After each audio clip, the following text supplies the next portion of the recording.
স্বৈরাচার যাতে আবার ফিরে না আসতে পারে সেই জন্য নতুন করে শপথ নেওয়ার আহ্বান জানান প্রধান উপদেষ্টা ডক্টর মোহাম্মদ ইউনূস।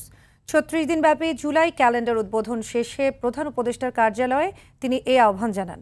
ডক্টর ইউনূস বলেন, ফ্যাসিবাদ বিলুপ্ত করে রাষ্ট্রকে জনগণের হাতে ফিরিয়ে দেওয়া ছিল অভ্যুত্থানের মূল উদ্দেশ্য। জুলাই হোক জাগরণের এবং ঐক্যের মাস। প্রাথমিক বিজয় অর্জন হলেও চূড়ান্ত বিজয়ে সবাইকে ঐক্যবদ্ধ হওয়ার আহ্বান জানান তিনি।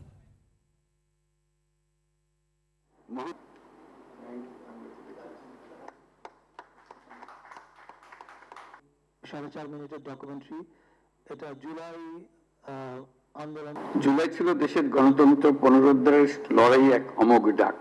সেই আন্দোলনের মর্মবাণী ছিল ফ্যাসিবাদের বিলোপ করে নতুন বাংলাদেশ বিনির্মাণ, রাষ্ট্রকে জনগণের হাতে ফিরিয়ে দেওয়া।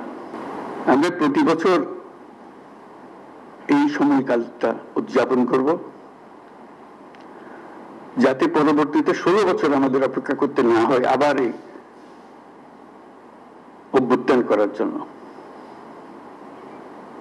আমরা প্রতি বছর এটা করব, যাতে কোন স্বৈরাচারের কোন চিহ্ন দেখা গেলে সেটা তাৎক্ষণিকভাবে আমরা বিনাশ করতে পারি।